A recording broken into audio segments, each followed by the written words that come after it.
FAR1 का lecture 62 start करते हैं जी।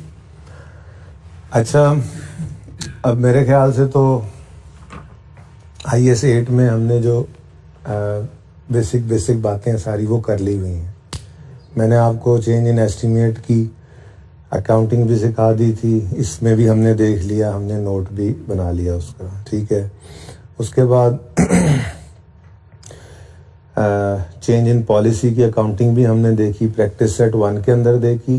क्वेश्चन बैंक 1 नहीं था, क्वेश्चन बैंक 2 था, मोहानी मैन्युफैक्चरिंग, उसमें भी हमने देखी। क्वेश्चन बैंक 2 के अंदर मोहानी मैन्युफैक्चरिंग में चेंज इन एस्टीमेट के साथ साथ उसके चेंज इन पॉलिसी के साथ साथ चेंज इन एस्टीमेट भी था। फिर हमने पिछले लेक्चर के अंदर क्वेश्चन बैंक 1 किया था, नाम क्या था उसका? Wonder limited. वंडर लिमिटेड के अंदर हमने प्रायर ईयर एरर को सही किया था और चेंज इन एस्टीमेट को भी देखा था, ठीक है। अब एक चीज पेंडिंग है और वो है क्वेश्चन बैंक 1 के अंदर चेंज इन पॉलिसी का नोट, और दूसरा एक बार और रिवीजन हो जाए इसकी, क्योंकि चेंज इन पॉलिसी के 2 सवाल कर लिए थे हमने और प्रायर ईयर एरर का 1 सवाल किया था। तो 1 सवाल ये प्रायर ईयर एरर का मैं करवाता हूँ पहले इसको कंप्लीट कर लेते हैं, उसके बाद फिर देखते हैं कि क्या करना है। हमने चेंज इन पॉलिसी का नोट भी बना लेंगे, थोड़ी सी थ्योरी भी डिस्कस कर लेंगे। मेरे ख्याल से कंक्लूजन की तरफ ये टॉपिक आ ही गया हुआ है। आज अगर ख़त्म हो गई बातें तो ठीक है, वरना कल थोड़ी बहुत बातें ख़त्म करके या इसको थोड़ी बहुत जो रह जाए पेंडिंग पे रख के, तो कल हम नया टॉपिक भी स्टार्ट कर सकेंगे होपफुली, ठीक है। चल अच्छा जी, क्वेश्चन नंबर ये 7 को छोड़ें, ये कैसे 7 है आपको इसका नहीं पता होना चाहिए। बुक आपकी प्रिंटिंग के लिए जा चुकी है इंशाल्लाह, तो अवेलेबल हो जाएगी। तो आज ये क्वेश्चन क्लास वर्क में करेंगे, ये भी आपको हैंड आउट में मिल जाएगा इंशाल्लाह, और होमवर्क के अंदर 1 या 2 क्वेश्चंस मैं रखूंगा, वो भी आपको हैंड आउट के अंदर अवेलेबल कर दूंगा, ठीक है। अच्छा, रिक्वायरमेंट है prepare extracts from statement of financial position, statement of profit और loss and correction of error note including comparative figures for the year ended 30 June 2017। देखें, अब आपको ना रिक्वायरमेंट से इस तरह से खेलना आना चाहिए। जैसे सबसे पहला सवाल जो मैंने जिंदगी का आपको करवाया था, उसके अंदर इनकम स्टेटमेंट भी बनवाई थी IS 8 वाले सवाल में, बैलेंस शीट भी बनाई थी, चेंज इन इक्विटी बनाई थी, नोट भी और एंट्रीज भी। फिर हमने अगला सवाल जो किया था मोहानी वाला, उसके अंदर उसने सिर्फ चेंजेस इन इक्विटी गालिबन मांग ली थी, ठीक है। तो हमने डायरेक्ट चेंज इन इक्विटी के अंदर प्रॉफिट एंड लॉस जो बनाते थे वो भी वहीं पे बना डाला था, ठीक है। अच्छा, उसके बाद फिर हमने क्वेश्चन बैंक 1 किया, जो क्वेश्चन बैंक 1 आपकी किताबों में होगा। वंडर लिमिटेड का सवाल जो किया हमने, वंडर लिमिटेड वाले सवाल के अंदर उसने फिर इनकम स्टेटमेंट मांग ली, बैलेंस शीट मांग ली, चेंज इन इक्विटी मांग ली, नोट मैंने कहा ऐड कर लो, और जर्नल एंट्रीज भी तो हमने उसको भी फुल फ्लेज कर दिया था, ठीक हो गया। आज वाले सवाल के अंदर उसने सिर्फ इनकम स्टेटमेंट और बैलेंस शीट मांग ली है, यानी चेंज इन इक्विटी नहीं मांगी उसने, ठीक है। तो अब देखना ये पड़ेगा सवाल के अंदर कि statement of change in equity ना बनाकर भी क्या हम बैलेंस शीट के अंदर उसको लिख सकते हैं या नहीं लिख सकते हैं, ये क्वेश्चन होगा, ठीक है। साथ ही उसने क्या कहा है, एरर करेक्शन नोट बना दो, लेकिन चेंज इन अकाउंटिंग पॉलिसी चूंकि है तो मैं ये साथ वैसे ही बना दिया करूंगा। पर्चे में आपने सिर्फ वो चीज बनानी है जो रिक्वायर्ड हो, इसीलिए मैं बड़ा आसान से चेंज इन इक्विटी कोशिश कर लेते बनाकर और फिर वही फिगर्स उठा के बैलेंस शीट में लिख लेते, लेकिन ऐसा नहीं करेंगे, ठीक है। सवाल को शुरू करते हैं पहले। Following information has been extracted from draft financial statements of Marvellous Limited for the year ended 30 June 2017। PPE आ रहा है हमारे पास 16 और 17 का। ईयर एंड क्या है जी? ईयर एंड है 30 जून 2017, ठीक है जी। और ये 30 जून 2016 है। 30 जून लिख लिया करें इन सवालों में, बड़ी आसानी हो जाती है उससे, ठीक है। अच्छा, following information has been extracted for the year 30 June 17 और 7/16 भी गिवन है। ईयर एंड लिखने से बहुत सारे मसाइल हल हो जाते हैं, लिख लिया करें, फायदा होता है। प्रॉपर्टी प्लांट इक्विपमेंट भी गिवन है, रिटेन्ड अर्निंग्स भी गिवन है, स्टेटमेंट ऑफ प्रॉफिट और लॉस के अंदर profit for the year given है। उसने हमें कहा कि 2017 के लिए इनकम स्टेटमेंट बनाओ और बैलेंस शीट बनाओ। अब हमें पता है 17 की है तो 7 इंक्लूडिंग कंपैरेटिव भी कह दिया, हमें 16 की भी बनानी पड़ेगी, ठीक है, और 17 की भी बनानी पड़ेगी, लेकिन सिर्फ इनकम स्टेटमेंट और बैलेंस शीट, और साथ उसने एरर करेक्शन नोट मांग लिया, ठीक है। लेकिन हम ये चीजें बना लेंगे बाद में, पहले हम अपनी इन दोनों एडजस्टमेंट्स को तो देख लें कि इनमें है क्या, ठीक है। it was identified that ML had incorrectly charged 36.75 million as maintenance expense incurred on installation of plant की इंस्टॉलेशन का आपको पता है कि वो प्लांट की कॉस्ट में ऐड होनी चाहिए, उन्होंने गलती से उसको क्या बना दिया, maintenance expense. The plant was available for use on 1 जुलाई 2014। इसका मतलब ये 30 जून 15 वाले साल में भी गलती हुई, 30 जून 16 में भी हुई, 30 जून 17 में भी हुई, लेकिन 15 का साल तो हमारे सामने है नहीं, हम 16 और 17 के अंदर इसको कर लेंगे। क्या ख्याल है? ये चलो बना देंगे, ठीक है, बनाना तो चाहिए क्योंकि एरर तो हम शुरू से ही लेकर आना है हमने। चलें, ये मुश्किल नहीं है, मेरे ख्याल से आसान है, लेकिन जी कल वाले सवाल का उलट है उसमें वो। हाँ, बस वो तो जाहिर सी बात है, दोनों चीजें सिखानी है ना आपको, ठीक है। तो सवाल के अंदर, पर्चे के अंदर तो कोई एक तरह से सवाल आ सकता है, ठीक है। बल्कि कल का दिन भी आइए सेट पे लगा लेते हैं और कल ना हम रीवैल्यूएशन करवा लेंगे। इस सवाल के अंदर रीवैल्यूएशन हमने नहीं देखी, तो रीवैल्यूएशन की गलती करा के ना उसको भी सही करना सीख लेंगे। कल फिर इंशाल्लाह इसको कंक्लूड कर देंगे। वैसे आइए सेट का कितना लेक्चर है आज? 5वां? ये 6th है, तो मेरे ख्याल में 6th में एंड हो जाना चाहिए था। बहरहाल चलें, आज ऐसा करेंगे ना, ये सवाल करते हैं, ये सवाल करके 2 सवाल आपको होमवर्क में दूंगा और फिर थोड़ी सी ना थ्योरी आपके साथ डिस्कस कर लेता हूं जो कि करने वाली है, ठीक है ना। उससे हमारे एमसीक्यूज तैयार हो जाएंगे। कल का दिन हम आके रिविजन वाला सवाल करेंगे, छोटी मोटी कोई चीज रहती है वो करके एमसीक्यूज आपको होमवर्क में दे के जो डिस्कस करने वाले हैं वो 2-4 कर लूंगा, ठीक है। उसके बाद फिर हम इसको कल कंक्लूड कर लेंगे। चलें, 7 भी ठीक है, अच्छे तरीके से आज है टॉपिक, नया टॉपिक है, एक्सपेक्टेशन है कि इसमें से टेस्ट करेगा वो, ठीक है ना। अच्छा, तो बहरहाल ये एडजस्टमेंट अभी हो जाएगी, मसला कोई नहीं है। लेकिन 1 जुलाई 14 है तो फिर 15 वाला साल है ना, 15, 16, 17 3 साल की हम वो टाइमलाइन बना लेंगे, एंट्रीज करेंगे। जो एंट्री सवाल को पैरों पे खड़ा करने वाली होती हैं, जर्नल एंट्रीज कहते तो वो एंट्रीज नहीं होती, याद है ना, ये सारी बातें याद तो है ना। अच्छा, फिर कहते हैं इन view of significant change in expected pattern of economic benefits from an item of equipment. अब ये प्लांट भी इसमें पड़ा होना है पीपीई में और ये इक्विपमेंट भी इसी में है, ठीक है ना। It has been decided to change the adaptation method from reducing balance to straight line. Change in estimate है, change in estimate। अच्छा, it has been decided to change, ठीक है जी। The equipment was purchased on 1 जुलाई 15, 30 जून 16 वाले साल के अंदर और 30 June 17 वाले साल के अंदर इसने आना है, ठीक है ना। लेकिन वो क्या कह रहा है, 15 पे at a cost of 80 million having estimated by 5 years and residual value of 16 था। The adaptation at the rate of 27.5 on reducing balance is included in above draft financial statements। वो कह रहा है कि जी हमने ये 16 के अंदर खरीदा था, अब चूंकि चेंज इन एस्टीमेट है ना तो फिर सिर्फ 17 में ही चेंज करना है। कह रहा है कि हमने क्या किया है, हमने रिड्यूसिंग बैलेंस मेथड से चेंज करके स्ट्रेट लाइन कर दिया और रिड्यूसिंग बैलेंस मेथड के हिसाब से 27.5% की डिडक्शन इस ड्राफ्ट में शामिल है। ड्राफ्ट कौन सा है? ये ड्राफ्ट होगा, ये ड्राफ्ट है, ये ड्राफ्ट है। हाँ जी, ये पिछला साल है भाई, ये तो यूजर्स के पास पहुंच चुका है। ड्राफ्ट तो होगा ये वाला साल जिसमें हम मौजूद हैं। तो चेंज इन एस्टीमेट है तो पिछले साल को तो छेड़ना ही नहीं है, हमने अपने करंट ईयर को ही देखना है, ठीक है। और अगला उसूल आपको पता है, नोट बनाने के लिए, हालांकि रिक्वायर्ड नहीं है नोट, लेकिन मैं आपके साथ चेंज एस्टीमेट का नोट भी आपको बनवाता आ रहा हूँ, ठीक है ना। अच्छा, अब इस सवाल के अंदर ना जी एक गड़बड़ है, वो ये है कि रेजिडुअल वैल्यू भी सवाल के अंदर है। तो लेट्स सी इसको चेंज एस्टीमेट के नोट में कैसे डील करते हैं, हम देखेंगे इंशाल्लाह, ठीक है। अच्छा, ये चीज भी पेंडिंग थी हमारी, ओके। अच्छा, ठीक है जी, कोई इतना मसला नहीं है। ML balances pertain the following balances pertain to ML statement of financial position. और ओ अच्छा, 30 जून 15 इधर दिया हुआ है, बदतमीज आदमी, इसको भी इधर लिख दो। बड़ा परेशान था ना मैं, क्योंकि सवाल पढ़ते पढ़ते मुझे आइडिया हो गया था कि ओपनिंग रिटेन्ड अर्निंग्स अवेलेबल कोई नहीं, ठीक है ना। यानी कि हमारे पास ये 30 जून 2015 की रिटेन्ड अर्निंग्स अवेलेबल कोई नहीं है, ठीक है। ये होंगी तो आगे चलेंगे, ठीक है ना। तो ये बेसिकली उसने ना अलग से दे दिया था, फनकारी लगा दी थी। तो पीपीई 30 जून 15 पर कितना है, 650। चलो ये भी मिल गया हमें, डाटा तो गिवन था, ठीक है जी। और रिटेन्ड अर्निंग्स कितनी है जी, 180, यही तो हमें चाहिए होती हैं, ठीक हो गया। और बाकी कुछ नहीं, प्रॉफिट्स वगैरह, क्योंकि प्रॉफिट वैसे भी आपको याद होगा हमें सिर्फ 2 साल के चाहिए होते थे, ऐसा ही है ना, सही है। तो प्रॉफिट एंड लॉस अकाउंट सिर्फ 2 साल का चाहिए होता था और बैलेंस शीट हमें चाहिए होती थी 3 साल की। ओके हो गया, डन हो गया। तो बैलेंस शीट हमें 3 साल की मिल गई है प्रॉफिट एंड लॉस तो चाहिए ही 2 साल। सुकून हो गया जी, चलें शुक्र है। अच्छा अब उस पॉइंट को आखिरी वाले को काट ना दें हम, ऐसे ही फजूल में ये ना लगे को पॉइंट पड़ा हुआ है। इग्नोर टैक्स तो बहुत बड़ी नेमत है FAR 1 के अंदर, वरना इस टॉपिक पे 11-12 दिन लगा करते थे।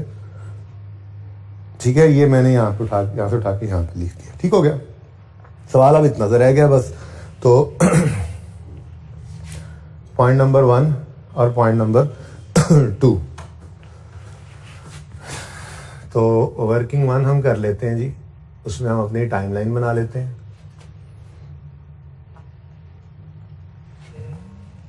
इनकम स्टेटमेंट बनानी है, बैलेंस शीट। आज तो खुला डुला काम चल सकता है, थोड़ा सा इधर ले आए इसको।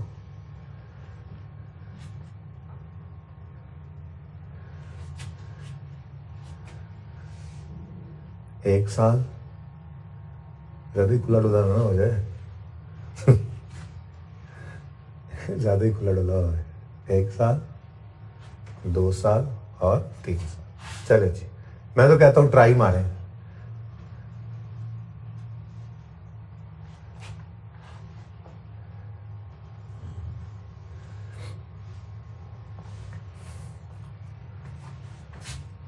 एडजस्टमेंट नंबर 1 की बात पहले मैं कर रहा हूं। चलें जी, ट्राई कर लें। मैं भी 1 मिनट उधर ही रखिएगा, जरा पॉज कीजिएगा, इधर ले आए इस साइड पे। ट्राई करें जी, 1 मिनट लें, ट्राई करें।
हो गया।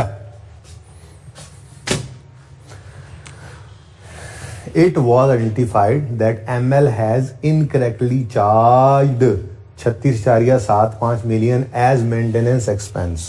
यानी उन्होंने एंट्री कर दी है maintenance expense debit cash credit. हालांकि वो क्या था इनकर हुआ था ये खर्चा ऑन इंस्टॉलेशन ऑफ प्लांट, यानी कि होना चाहिए था प्लांट डेबिट। ऐसे छोटी सी लिख लिया करते हैं, आपको पता है ना, याद होगा आपको, पहले भी ऐसे ही किया था हमने कि जी होना चाहिए था प्लांट डेबिट कैश क्रेडिट, गलती से कर गए मेंटेनेंस एक्सपेंस डेबिट और कैश क्रेडिट। ठीक है, कितनी अमाउंट थी जो भी थी बस, ठीक है, ऐसे जरूरत नहीं है ना यहाँ पे लिखने की, टाइम ज़ाया होगा ऐसे। ठीक है, हाँ अब हमें रेक्टिफाइंग एंट्री चाहिए होगी। ठीक है, अच्छा ये गलती कब हुई है?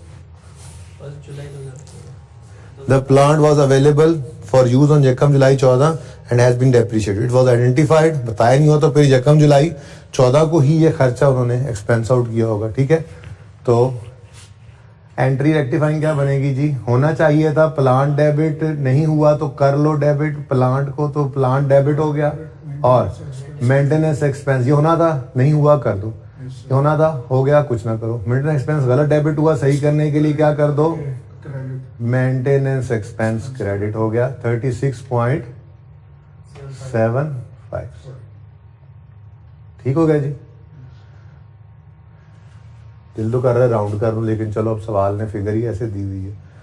अब भाई ये कौन सा साल है? ये 2014 का साल है, सॉरी यकम जुलाई 14 है, ये 1 जुलाई 14। हाँ तो फिर 15 लिख ही लेते हैं एक बार, यकम जुलाई 14 14, 30 जून 15 15, ठीक है जी, 30 जून 16,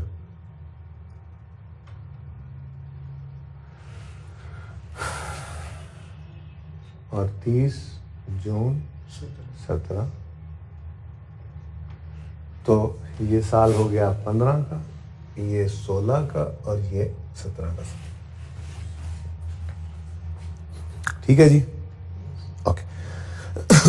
अच्छा, अब ये आपको पता है कि एसेट गड़बड़ कर जाए तो डेप्रिसिएशन की गड़बड़ तो साथ ही है, ठीक है ना, ये बड़ी मजे की बात होती है। तो फिर उसको बताना पड़ेगा कुछ ना कुछ। तो कहता है and had been depreciated. The plant was available for use on Jakam July 14 and had been depreciated on straight line basis over useful life of 4 years.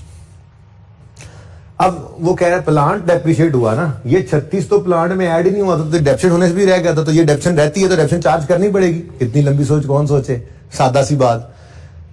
Asset बढ़ रहा है तो डेप्रिसिएशन को भी बढ़ा लो। एसेट बढ़ रहा है, कम हो रहा है, प्लांट डेबिट, एसेट बढ़ रहा है, एसेट बढ़ रहा है, डेप्रिसिएशन को भी बढ़ा दो। डेप्रिसिएशन बढ़ाने की एंट्री डेप्रिसिएशन एक्सपेंस डेबिट, और अक्यूमुलेटेड की बजाय एसेट को ही क्रेडिट कर दो।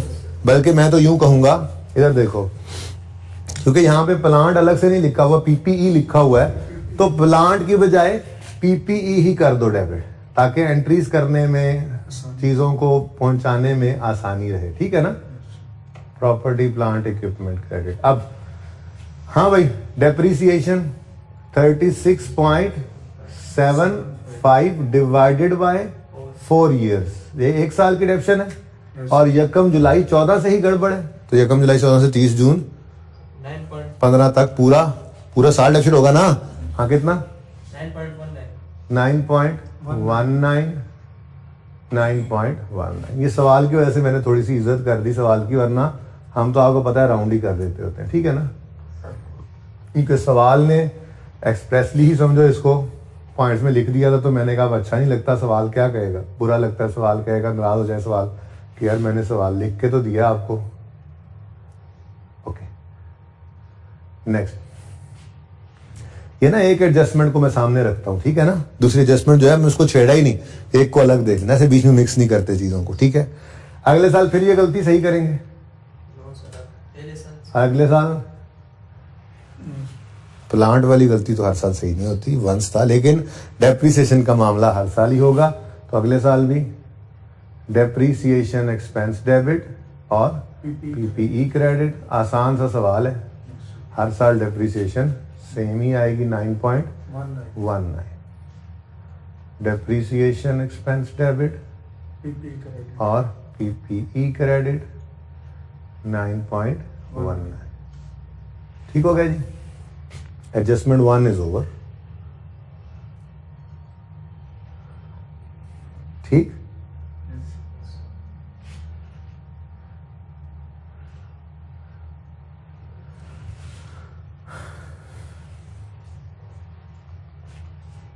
अगली एडजस्टमेंट की किसी को समझ ना आए तो इस हद तक तो नंबर मिल सकते हैं। क्या ख्याल है? गलत इनकम स्टेटमेंट बैलेंस शीट बनानी है ना, गलत प्रॉफिट उठा के ले जाओगे सही कर लोगे, गलत बैलेंस शीट का आइटम ले जाओगे सही कर लोगे। ठीक है, बहरहाल फिलहाल तो चले, अभी हमें तो आता है। ओके, एडजस्टमेंट नंबर 2 देखो भाई क्या है, क्या कह रहा है जी, हमने method of depreciation reducing balance method से बदलकर स्ट्रेट लाइन मेथड कर लिया है। ठीक है जी, रिड्यूसिंग बैलेंस जो था वो 27.5% पे डेप्रिशिएट कर रहे थे, और ये 16 वाले साल में खरीदा था, लेकिन अब ऊपर देखो ना, following matters are under consideration of the management, तो ड्राफ्ट के हिसाब से ये 17 के साल में खड़े होकर ये एस्टीमेट चेंज हो रहा है ना, तो इसलिए 16 के साल को तो हम नहीं छेड़ेंगे, चेंज इन एस्टीमेट तो हम प्रोस्पेक्टिवली डील करते हैं। ठीक है, तो फिर हमने क्या करना है जी, हम 17 वाले साल में, अच्छा ये ना भी लिखता ना तब भी हमें पता है कि फाइनेंशियल स्टेटमेंट्स जब बन चुकी हैं चाहे ड्राफ्ट से ही, तो डेप्रिसिएशन की एंट्री के बिना थोड़ी ही बनी होंगी। प्रॉफिट एंड लॉस निकल आया, बैलेंस शीट के अंदर पीपी नजर आ रहा है, क्लोजिंग, तो कैसे हो सकता है कि डेप्रिसिएशन की एंट्री ना हुई हो? लेकिन उसने मेहरबानी की और मेहरबानी करके बता देता होता है। ना भी बताया तो मैंने आपको कहा हुआ है कि अजम्पशन क्या है, इस साल में भी गलती हुई पड़ी होती है, सही करें। ठीक है, बहरहाल वो क्या कह रहा है, the डेप्शन at the rate of 27.5 on reducing balance is included in above draft financial statements. डेप्शन की एंट्री हो चुकी है, ठीक है ना। एनीवेज आप छोटी सी वर्किंग मुझे पता है करेंगे, लेकिन आपको चूंकि रिड्यूसिंग बैलेंस मेथड है, आपको ये एसेट को लेकर आना पड़ेगा 1 जुलाई 15 से, फिर आप उसको 30 जून 16 तक डेप्रीशिएट करोगे, फिर आप उसको 30 जून 17 तक डेप्रीशिएट करोगे पहले, ठीक है ना। अब ये तो होगी उसकी डेप्रीसिएशन यहाँ से निकल आएगी जो उन्होंने चार्ज कर दी है।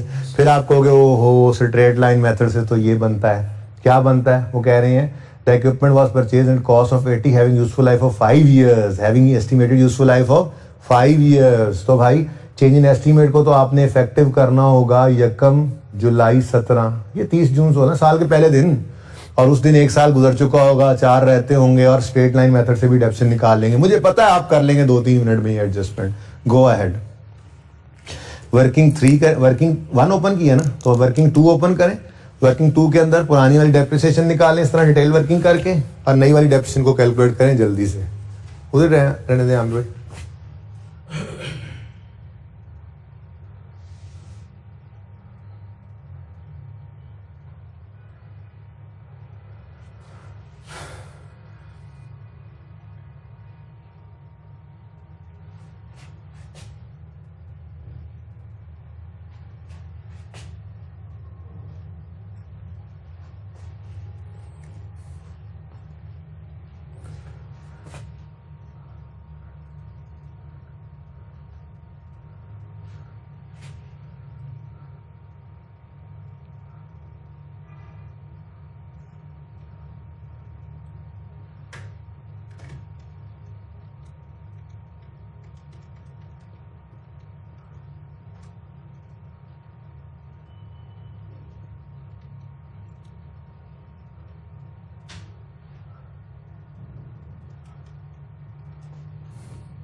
हाँ जी, क्या फिर बना?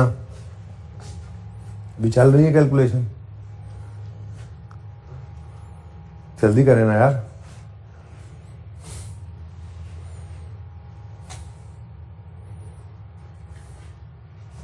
अच्छा, तो देखें आप, इन view of significant change in expected pattern of economic benefits from an item of equipment, it has been decided to change the deduction method from reducing balance to straight line. The equipment was purchased on 1 July 15 at a cost of 80, having estimated useful life of 5 साल and residual value of 16 million. आगे ना पढ़ो, बल्कि आगे पढ़ ही लो। और कहता है the deduction at the rate of 27.5 on reducing balance is included in above draft financial statements.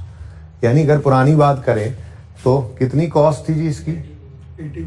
80 million का ये था, और 27.5 के हिसाब से डेप्रीशिएट हुआ। कितना सीधा साधा सवाल है। 1 जुलाई 15 को एसेट खरीद रहा है ये, है जी, तो सारे फ्रैक्शन से आपको बचाया हुआ है इसने। बोलो 22 एग्जैक्ट 22 आ गया, बुक वैल्यू आ गई 58, ठीक है जी। 58 को अब इधर देखो, ये जो 58 है ना, इस पे 27.5% लगा है। पिछले साल पे तो जो हो गया वो हो गया, चेंज इन एस्टिमेट है। पिछले साल को तो हमने कोई नहीं कहना, पिछले साल के डेप्शन को तो नहीं छेड़ना हमने, लेकिन इसके अंदर तो मसला है। हमें कितनी डेप्शन चार्ज हो? हाँ 16। तो बुक वैल्यू जो भी है, मुझे इससे क्या, बस ठीक है, बस ठीक है, मुझे इससे क्या चाहिए नहीं ना मुझे। अब ये डेप्रिसिएशन जो है ना भाई, ये रॉन्ग है, क्योंकि इस साल में चेंज इन एस्टिमेट जो हो गया है, हम साल के पहले दिन से इफेक्टिव किया करते हैं, और हमें साल के पहले दिन से ऑनवर्ड जो है वो नए एस्टीमेट के हिसाब से डेप्रिसिएशन करनी होती है। अब नया एस्टीमेट क्या है, वो कह रहे हैं जी रेफरेंस मेथड बदल दो, बदल के क्या कर दो, स्ट्रेट लाइन। तो आपको याद होगा कि फॉर्मूला क्या होता था, फॉर्मूला अगर आपको याद हो तो वो होता था WDV at the date of change in estimate. Estimate, याद आ रहा है कुछ कुछ, Yes. Minus revised Residual. Residual value Yes, sir. Over remaining useful life. याद आई कुछ बातें। Yes, sir. अब WDV at the date of change in estimate क्या है भाई, 17 वाले साल में एस्टीमेट चेंज हो रहा है तो हम तो साल के पहले दिन ही लेकर आएंगे इसको। तो साल के पहले दिन की बुक वैल्यू यही तो है 30 जून 16 का मतलब यकम जुलाई 16 भी तो होता है। तो हम 58 लिख रहे हैं। ये क्या है जी, WDV at the date of change in estimate. Residual value के बारे में सवाल ने कोई नहीं बताया, तो इसका मतलब जो रेजुअल वैल्यू सवाल में स्टार्ट पर थी, मतलब चेंज के बारे में कोई ना बताया, तो जो स्टार्ट में थी वही रहेगी। ठीक है, वो कहता है equipment was purchase at a cost of 80 having useful life of 5 and रेजुअल value of 16।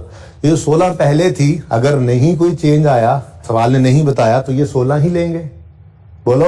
Yes, sir. और साल कितने गुजर गए हैं, एक गुजर गया, रिमेनिंग कितने हैं, 4, 5 टोटल थे ना, तो डिवाइड बाय 4 ईयर्स। जी कितना आ गया, 10.5. 10.5 आ गया। और ये क्या है जी, मैं यूं कह रहा हूं कि ये ओरिजिनल है या करेक्ट है। अब डेप्रिसिएशन चार्ज होनी चाहिए थी 10.5 की, हो गई है 16 की। ये समझ आती है, यही आंसर निकले थे तुम लोगों के, Yes, sir. या पहुंचे नहीं अभी यहां तक, बोलो। यही आंसर निकले थे। अच्छा, अब 16 की डेप्शन चार्ज हो गई है, होनी चाहिए थी 10.5, तो ज्यादा चार्ज हो गई है। सही करने के लिए क्या करोगे, रिवर्स करोगे, कम करोगे। डेप्शन चार्ज करने की एंट्री क्या है, depreciation expense debit PPE credit. Reverse करने की एंट्री क्या होगी, PPE debit depreciation expense credit. और कितने से भाई, 5. इधर देखो 16 और 10.5 का फर्क 5.5। ठीक है, इस साल में कुछ करेंगे, No, sir. ये 22 की डेप्शन को चेंज करें, नहीं, चेंज एस्टीमेट में हम वापस नहीं जाया करते, करंट ईयर और फ्यूचर ईयर्स को बस छेड़ते हैं। ठीक हो गया जी, लो भाई कहानी खत्म, सवाल खत्म हो गया। अब हमें क्या करना है, अब हमने 30 जून को थोड़ा सा ऐसे करना है, पहले तो 30 जून 17, और यहां पे आपके अगली रिक्वायरमेंट डाल लेते हैं। इनकम स्टेटमेंट बनानी है, देख लो। Prepare extracts from statement of financial position and statement of profit और लॉस। आगे नोट की बात कर रहा है, तो statement of profit and loss, इसके एक्सट्रैक्ट्स।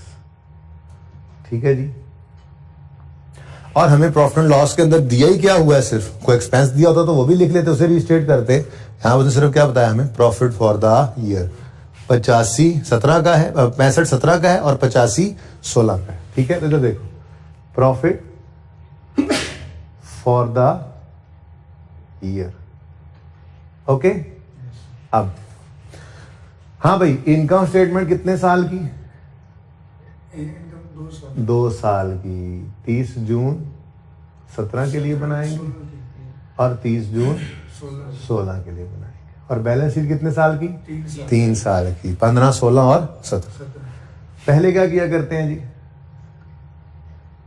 गलत प्रॉफिट्स उठाएंगे, सवाल से गलत फिगर्स उठा लेंगे। ठीक है, तो 16 का प्रॉफिट कितना है भाई, 85, और 17 का कितना है, 65। तो ये गलत प्रॉफिट्स लिख लो, 85 और 65। ठीक है जी, अब एडजस्टमेंट्स कर लेते हैं। प्रॉफिट एंड लॉस के लिए रूल क्या था, जिस साल में खड़े हैं सिर्फ उसी साल को सही करते हैं, और बैलेंस शीट में आज तक ऐसा समझ होती है। ठीक है, तो 15 का साल तो हमारे पास प्रॉफिट एंड लॉस में है ही नहीं।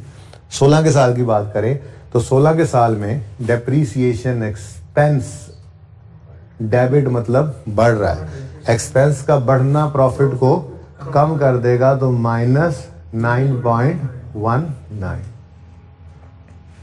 ठीक हो गया। नेक्स्ट ईयर आए 17 में, तो 17 में अब 16 को नहीं देखना है। इनकम स्टेटमेंट बनाते हुए 17 में खड़े हैं तो सिर्फ 17 को देखना है, ठीक है। तो 17 के साल में आए तो एक्सपेंस 9.19 से बढ़ रहा है और at the same time expense 5.5 से कम भी हो रहा है। मैं तो कहता हूं अलग अलग ही लिख लेते हैं, क्या ऐसे नेट करके गलती करें। सादा बात, एक्सपेंस 9.19 से बढ़ गया तो एक्सपेंस का बढ़ना प्रॉफिट को 9.19 से कम कर देगा, ठीक है। अगली एडजस्टमेंट, एक्सपेंस 5.5 से क्रेडिट मतलब कम हो रहा है, एक्सपेंस का कम होना प्रॉफिट को बढ़ा देगा। तो भाई बेसिक जो पकड़े रखेगा ना, सवाल जैसा मर्जी आ जाए वो हमसे हो जाया करेगा इंशाल्लाह, ठीक है। तो बताओ भाई 16 का सही प्रॉफिट कितना है? 75.81 और 17 का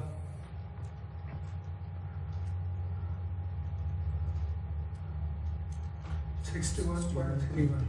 देख लो 17, अच्छा 17 ये है, सॉरी मैं ऊपर वाला देख के जा रहा हूँ मैं कह रहा हूँ पता नहीं क्या 61.31 मैं टोटल ये करने लगा। हाँ भाई, इसमें से सरताज का इलाज Restated. रिस्टेटेड लिखना है 16 पर, लेकिन 17 पर नहीं लिखते हैं, ठीक है। नोट करें बगैर इधर देखे।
भाई ये 10.45 आया था ना, Yes, sir.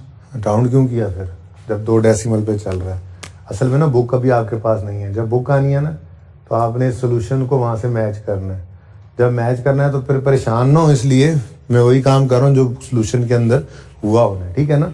जब 2 डेसिमल में एक चीज चल रही है तो 10.5 आ रहा है. 5 ही आ रहा है, Yes, sir. देख लो। Yes, sir. चलो मैं देख लेता हूँ फिर सोल्यूशन।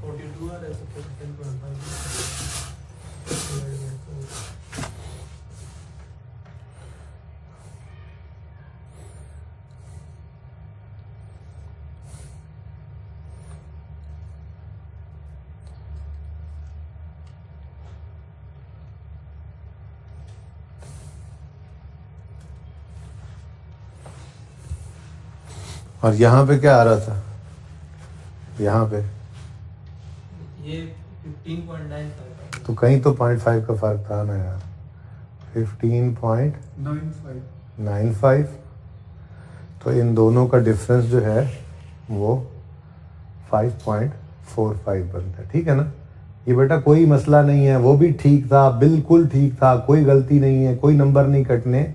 ये सिर्फ और सिर्फ इसलिए मैंने ये तकलीफ उठाई है। दोबारा देख लो, ये फर्क बनता है, Yes, sir. दोनों का ये फर्क बनता है ना। सिर्फ इसलिए तकलीफ उठाई है ये कि जब बुक आपकी आनी है ना 2-3 दिन में, तो ये बुक के अंदर सारे क्वेश्चन मौजूद हैं।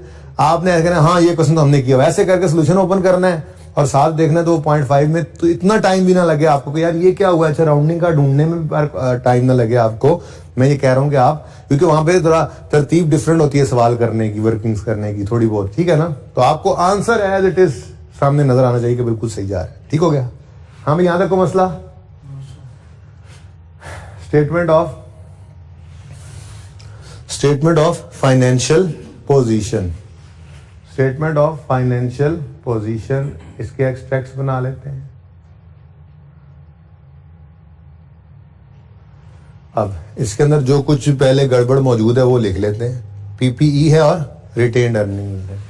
तो पीपीई नॉन करंट एसेट्स में आता है। Yes, sir. अब यहाँ पर हमें 15, 16 और 17 तीनों गिवन है, तो सवाल से गलत फिगर्स उठाकर पहले ये मुफ्त के नंबर तो ले लें।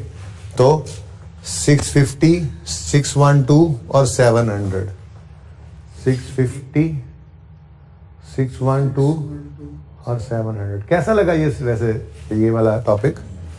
इजी है? Single entry से जी ओके। उसके बाद रिटेन्ड अर्निंग्स है। अच्छा, इसमें टैक्स नहीं है ना, इसलिए ज्यादा परेशानी नहीं हो रही है आपको। टैक्स आए तो थोड़ा प्लस माइनस सोचना पड़ता है ज्यादा।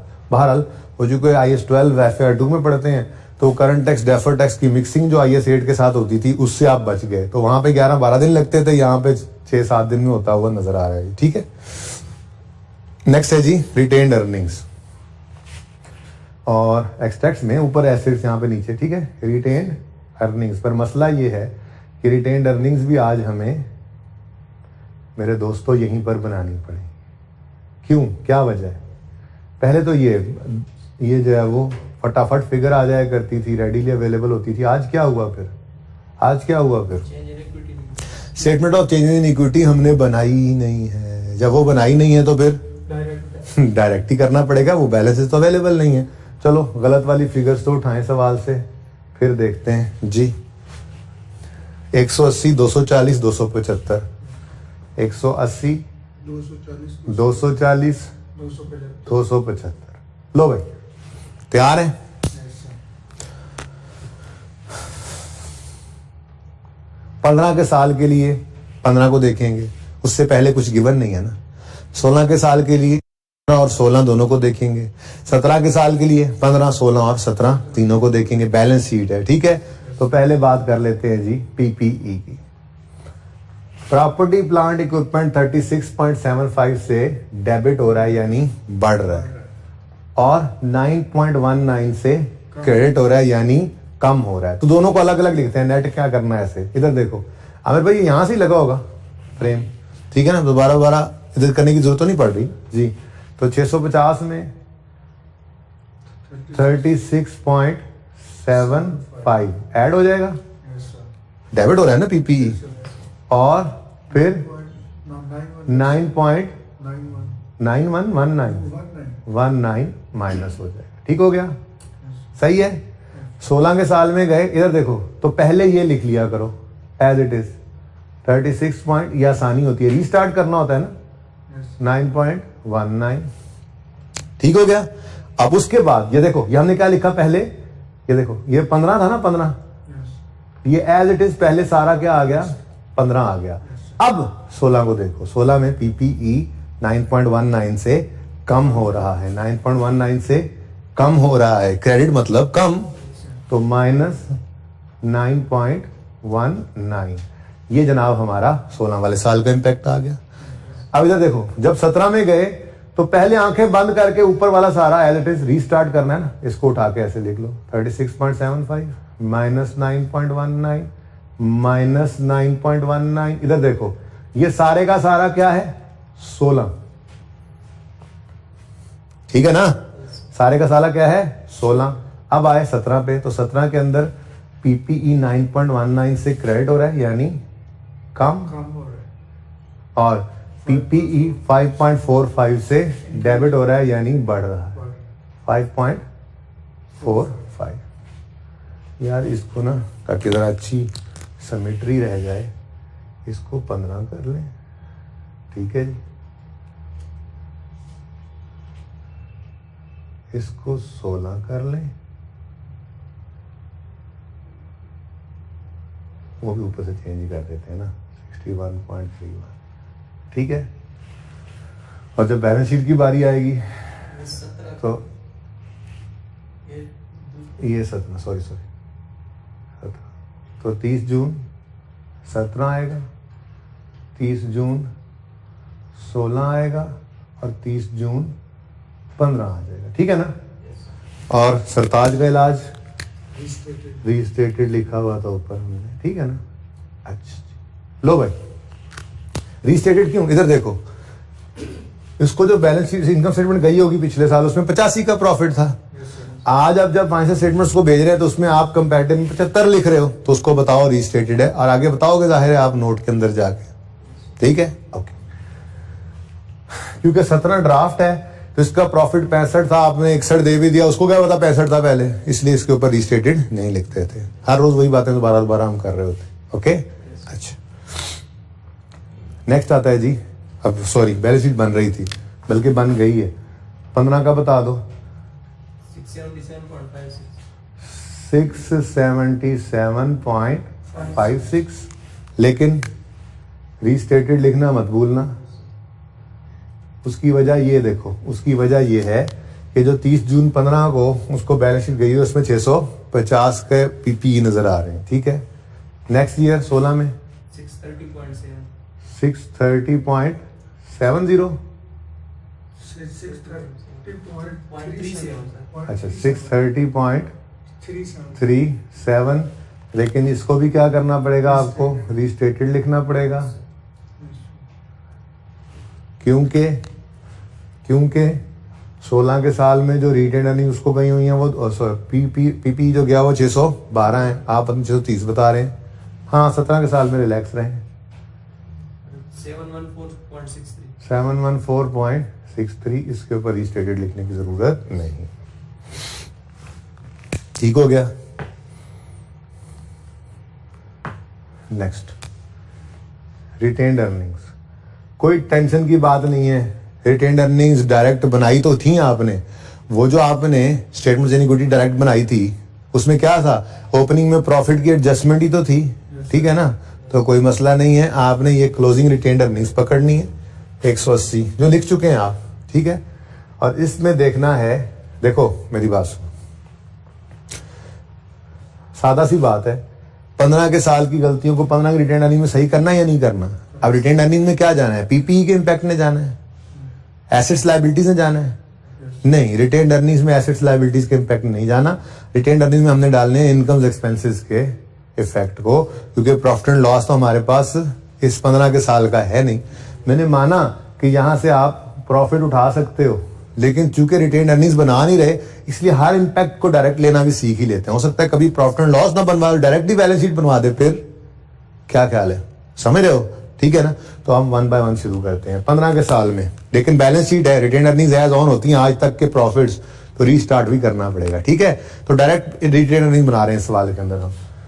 एक्सपेंस 36.75 से कम हो रहा है, 15 में जो एक एक्सपेंस कम हुआ तो ये प्रॉफिट को 15 वाले प्रॉफिट को क्या करेगा, बढ़ा देगा। वेरी गुड, 36.75 से बढ़ा देगा।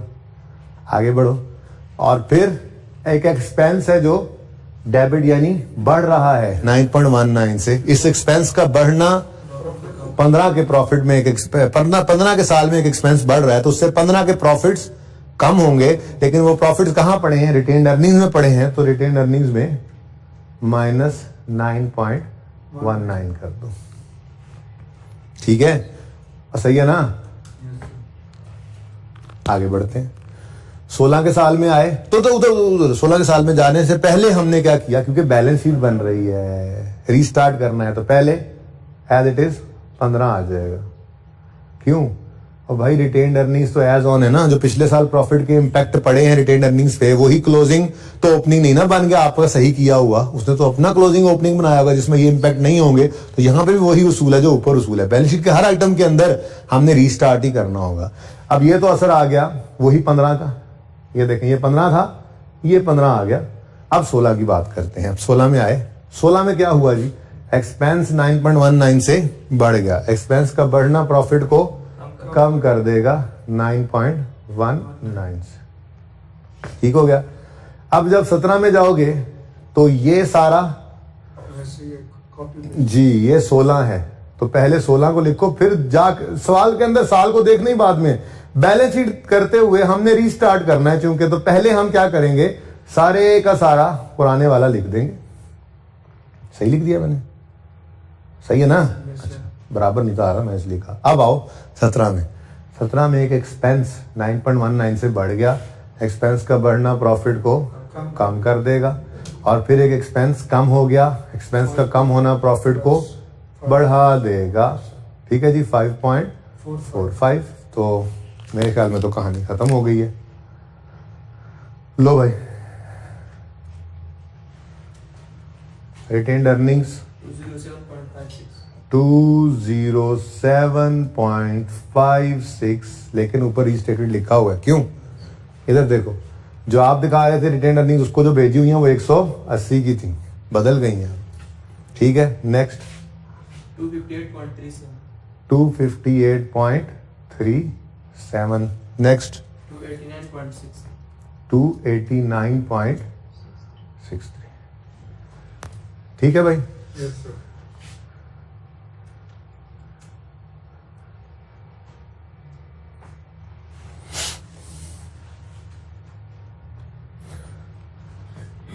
अब भाई क्या हो गया, क्या होगा? नोट आएगा। नोट अब कहाँ बनाए? चलो आ जाएगा, चलो ट्राई मारते हैं। आपको पता है क्या, ऊपर चीजें आपने नहीं लिखी हुई वो लिख लेनी है। ये है मार्वलस लिमिटेड। इधर देखें, अपने सोल्यूशन के ऊपर आपने यूं लिखना है मार्वलस, हर एक के ऊपर नंबर मिलते हैं इसके। Marvellous limited, statement of profit and loss, extracts, और नीचे फॉर द ईयर एंडेड 30 जून, फिर 17 और 16। ऐसे ही यहाँ पे भी लिखना है आपने। ओके, ऐसे ही यहाँ पे भी लिखना है आपने। ये लाजमी लिखिएगा, लाजमी लिखिएगा, लाजमी लिखिएगा, तीनों के ऊपर सब कुछ। ठीक है, मैं यहाँ पे डायरेक्टली अब लिख रहा हूँ नोट। ठीक है, notes to the financial statements में नोट नंबर, कभी 8 भी लिख लिया करो, 9, 7, 15 जी। क्या है जी? एरर करेक्शन नोट है, yes sir. Correction of error.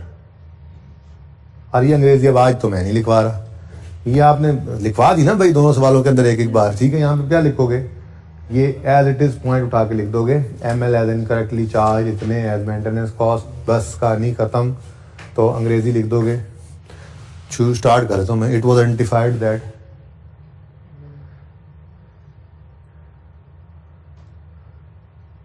That ML has, बोलो बोलो जरा ताकि थोड़ा, correctly charged, हैज इनकरेक्टली, 36, इधर देखो, चार्ज डॉट डॉट, अगली कहानी पर्चे में डॉट डॉट ना लिखाना खुदारा।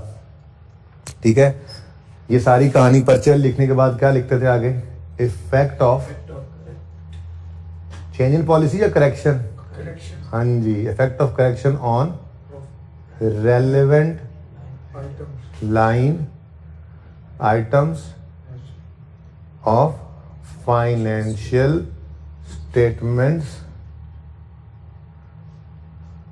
are as follows। ठीक है जी।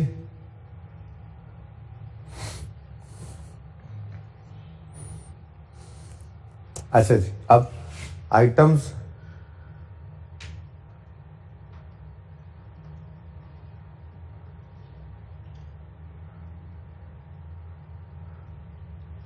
affecting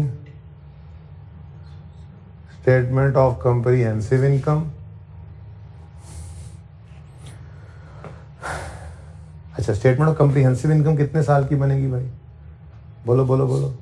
2 साल की होती है ना, 2017 और 16। ठीक है, लेकिन चूंकि ये करेक्शन ऑफ एरर नोट है, इसलिए 17 के साल को बनाना ही नहीं है। ठीक है, ये आपको याद करवाने के लिए काटा हुआ है। पर्चे में एरर करेक्शन नोट हो तो 17 के साल में खड़े हो तो सिर्फ 16 की इनकम। ये इसलिए याद कराया क्योंकि पहले ऊपर तो सारा काम वैसे ही करके आए थे, बस नोट के अंदर आगे ना पॉलिसी चेंज हो तो फिर 17 को भी प्रेजेंट।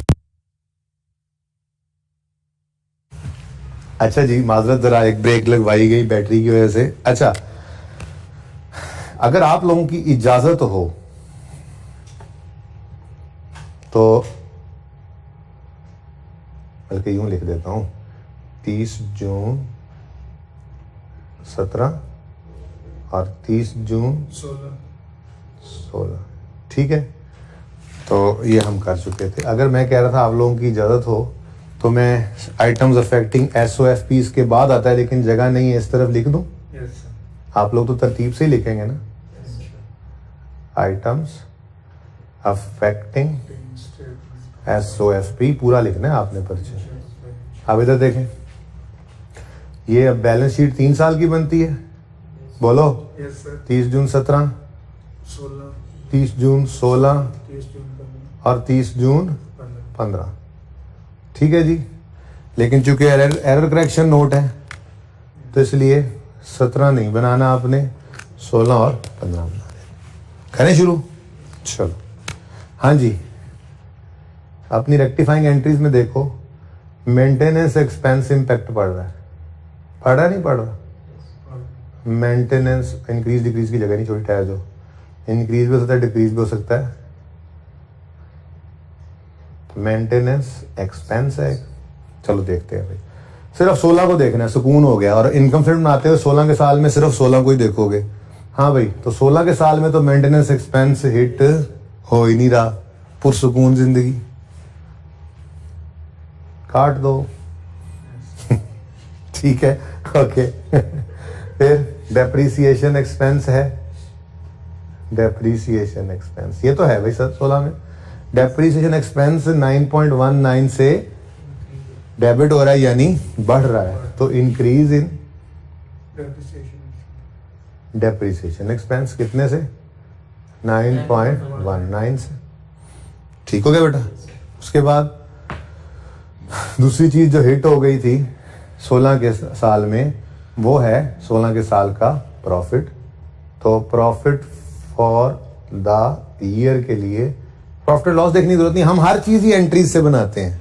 ये सारा सवाल हमारे कदमों पे, सवाल अपने कदमों पे, हमारे कदम अपने कदमों पे जो खड़ा हुआ है वो इन्हीं एंट्रीज की बुनियाद पे खड़ा हुआ है। ठीक है ना? तो हम हर चीज के लिए इन एंट्रीज को ही देखते हैं, क्योंकि देखो ना, पता नहीं कौन सी चीज मंगवा ले। पर्चे में हमसे कहे इनकम स्टेटमेंट बना दो तो भी हम एंट्री से देख के बनाएंगे, कहे सिर्फ बैलेंस शीट बना दो इसी से देख के बना रहे हैं, कहे सिर्फ नोट बना दो तो भी एंट्री से देख के बना रहे हैं। किसी चीज की मोहताजी नहीं लेनी यहां से। ठीक हो गया? चलो, तो प्रॉफिट फॉर द ईयर के लिए हम 16 के साल में इनकम स्टेटमेंट बनाते हैं तो 16 को ही देखेंगे ना। ठीक है, तो 16 के साल में एक एक्सपेंस 9.19 से बढ़ रहा है। ठीक है, एक्सपेंस का बढ़ना प्रॉफिट को कम कर देगा, कितने से? 9.19 से। तो डिक्रीज इन प्रॉफिट है 9.19। ठीक हो गया जी। आगे आते हैं जी बैलेंस शीट में। बैलेंस शीट के अंदर एक तो हमारा पीपीई पे इम्पैक्ट पड़ रहा है Yes, sir. और दूसरा रिटेन्ड अर्निंग्स है। पीपीई सिंपल, 15 के साल में सिर्फ 15 को देखेंगे, 16 के साल में 15 और 16 को देखेंगे, 17 का साल बनाना ही नहीं है, जिंदगी आसान। ठीक है, तो 15 के साल में आप आए, आपने देखा पीपीई 36.75 से बढ़ रहा है और 9.19 से कम हो रहा है। पीपीई 36.75 से बढ़ रहा है प्लस Yes, sir. और 9.19 19 से कम. से कम हो रहा है। तो नेट में बढ़ रहा है या कम हो रहा है? बढ़ रहा है. बढ़ रहा है। तो फिर कितने से बढ़ रहा है वैसे? To 27.56. 27 गायब हो गया जरा थोड़ा सा, 27.56 56. से पीपीई में क्या आ गया? Increase. इंक्रीज। ठीक है जी। Yes, sir. 16 के साल में जाएंगे तो 16 के साल के अंदर 15 को भी देखना है और 16 को भी देखना है। तो 16 के साल में भी पीपी 9.19 से कम हो रहा है जी। Yes, sir. तो थोड़ा सा नीचे करके वर्किंग कर लेते हैं अब। प्लस 36.75 पहले लिखा, 9.19 लिखा, ये तो हो गया पिछला साल 15। अब 16 में भी 9.19 से ये कम हो रहा है, तो नेट में 18.37. 18.37 से इंक्रीज आ गया। अच्छा सर चेक तो करें, वैसे ही चेक तो करें। 30 जून 16 में जो उसको भेजा था उसमें पीपी 612 पे नजर आ रहा था। ठीक है, अब हमने जो बनाकर दिया है उसमें पीपी 630 पे नजर आ रहा है। दोनों का फर्क कितना है? 612 और 630 का 18.37। तो सही तो जा रहे हैं। ठीक है,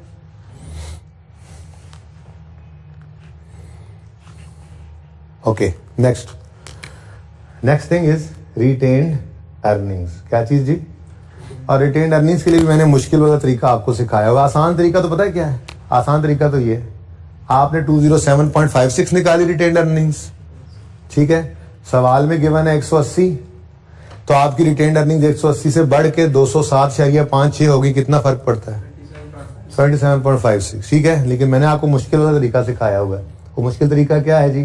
कैपिटल बराबर होता है एसेट्स माइनस लायबिलिटीज के, ठीक है। तो हम इधर आए, हमने देखा कि एसेट ही है, कौन सा साल है? 15 का साल है, 15 का साल है, एसेट ही है। और एसेट 36.75 से बढ़ रहा है और 9.19 से कम हो रहा है। तो नेट में बताओ एसेट 27. बढ़ रहा है, तो प्लस 27.56 और लायबिलिटी का नामो निशान ही कोई नहीं है, तो जीरो कुछ भी नहीं हुआ। तो हमारे पास फिर आंसर क्या आ गया? सी है ही क्या? 27.56, यानी रिटेन्ड अर्निंग्स में इंक्रीज है 27.56 से।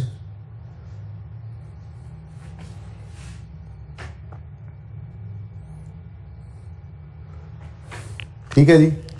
अगले साल में गए तो अगले साल के अंदर C इज इक्वल टू अब 16 तक देखना है, इकट्ठा ही देखना है। तो ये आपने बताया था कि 27 पॉइंट कितना? 27.56 से पीपी बढ़ रहा था, 9.19 से कम हो रहा है। तो नेट करके बताओ 18.37 से बढ़ रहा है अभी भी पीपीई, और लायबिलिटीज हैं कोई नहीं। तो यही हमारा रिटेन्ड अर्निंग्स का चेंज आ गया, और ये पॉजिटिव चेंज है 18.37। सवाल की रिक्वायरमेंट तो यहाँ पूरी हो जाती है, नोट कीजिए जहाँ तक खुद, वहीं में रखिएगा।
अच्छा जी,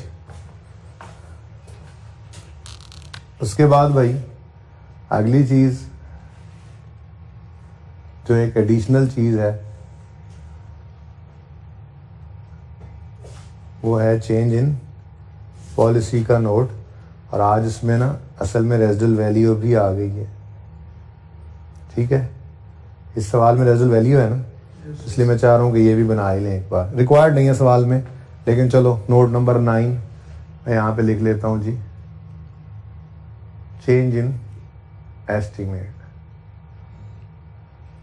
और इसके आगे इसमें अंग्रेजी क्या लिखोगे? ये वाली, इन view of significant change in expected pattern, ठीक है ना। इन व्यू ऑफ चेंज इन, अंग्रेजी लिख के सारी अंग्रेजियां मार लोगे, ठीक है ना, मार लोगे। चेंज एस्टीमेट बताना है ना। उसके बाद आप आगे लिखोगे effect of change in estimate is as follows. और अगली बात आपको पता है, हमने दो ही चीजें बतानी होती थी। एक होता था जी इंक्रीज भी हो सकता है, डिक्रीज भी हो सकता है in profit of current year, in profits of current year, एक ये फिगर चाहिए होती है हमें। और फिर उसी तरह से इन प्रॉफिट्स ऑफ फ्यूचर ईयर्स, ठीक है जी। तो इसके लिए हम एक वर्किंग किया करते थे। अब वर्किंग नंबर 3 का नंबर बन रहा है तो यहाँ मैं वर्किंग 3 कर लेता हूँ, ठीक है। उसके अंदर आपको याद होगा मैंने आपको कहा था कि आपने करंट ईयर तो बहुत आसान है। करंट ईयर में आपने क्या करना है, आपने ये देख लेना है, इधर देखो। करंट ईयर में डेप्रीसिएशन जो गलत थी वो 15.95 थी ना, 9.5 बोलो, Yes, sir. और सही है 10.5। तो जो हमने सही किया है तो करंट ईयर के अंदर डेप्रीसिएशन 5.45 से क्या हुई है, कम। डेप्रीसिएशन एक्सपेंस करंट ईयर में डेप्रीसिएशन कम हुई है 5.45 से, जिस वजह से प्रॉफिट बढ़ जाएगा 5.45 से, ठीक है। तो वहां के ऊपर हम लिख देंगे increase in profit of current year 5.45, ठीक है। अच्छा, अब जब बारी आती है ना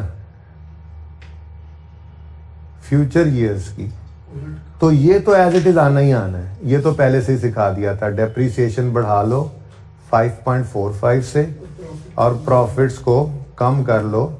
5.45. लेकिन ना पहले सवालों के अंदर जो था वो रेजुअल वैल्यू नहीं थी आती। अब रेजिडुअल वैल्यू 2 रुपए की जो आ रही है, चेक करना है तो कर लो, चेक करना है तो कर लो। रेजिडुअल वैल्यू जो 2 रुपए की आ रही है, ये रेजिडुअल वैल्यू की वजह से फ्यूचर की डेप्रिसिएशन चेंज होनी है या नहीं होनी है। अच्छा, अब एक मसला है। मसला ये है कि आप इसको यहीं पे रोकें, ठीक है, इसको यहीं पे रोक दें सवाल को। ये क्यों कह रहा हूं, सोचने की बात यह है कि क्या रेजिडुअल वैल्यू में चेंज आया है? नहीं, रेजिडुअल वैल्यू में चेंज नहीं आया।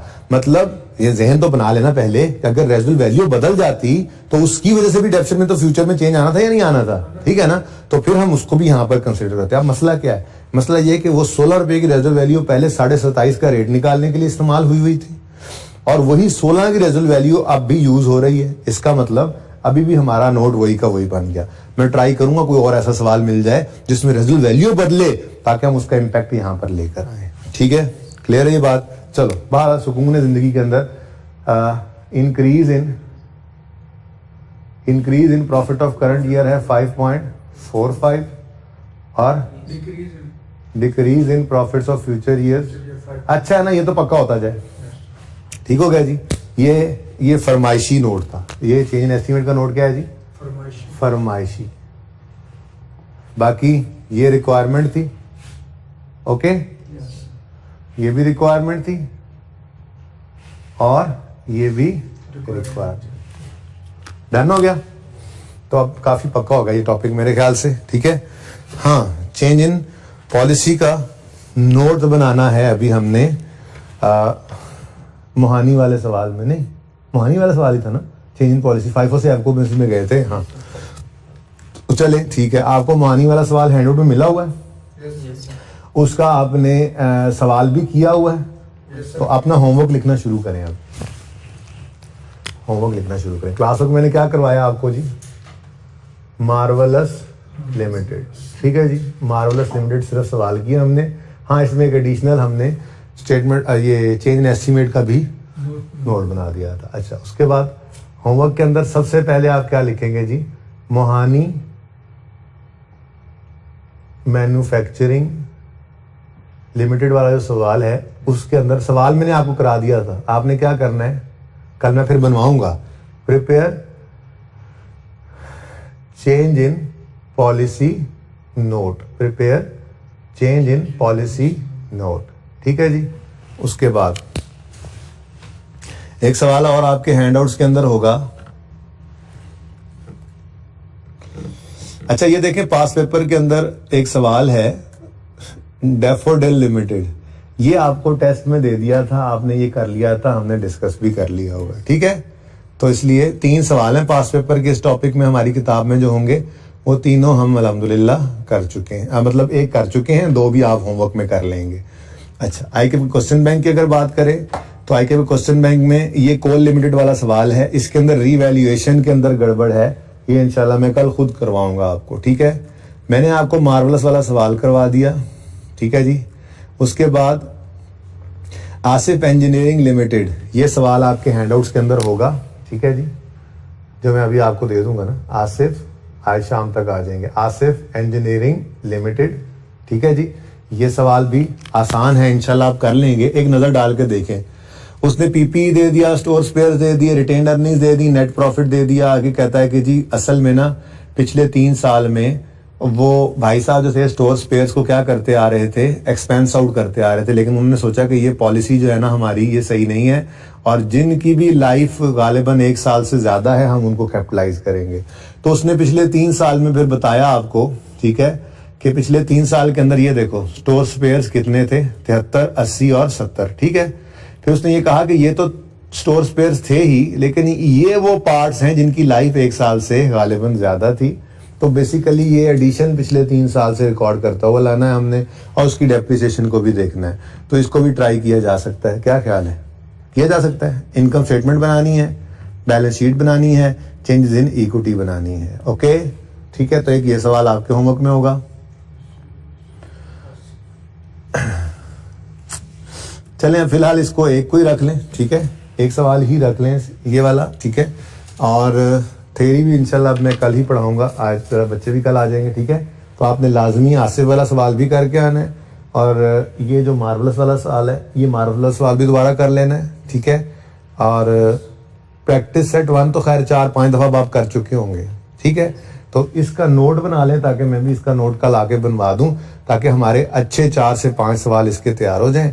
उसके बाद कोई 1-2 सवाल फिर टेस्ट के अंदर भी मैं दे लूंगा, उसको कवर कर लेंगे, ठीक है। कल मैं इंशाल्लाह रीवैल्यूएशन इसके अंदर टॉपिक के अंदर डिस्कस करते हुए और थ्योरी की बात को खत्म कर दूंगा इंशाल्लाह। कल हमारा टॉपिक खत्म हो जाएगा, परसों होपफुली हम कैश फ्लो स्टेटमेंट स्टार्ट कर देंगे, ठीक है। भी आज के लिए इतना ही, जिंदगी रही तो कल मिलेंगे। अल्लाह हाफिज, अस्सलाम वालेकुम।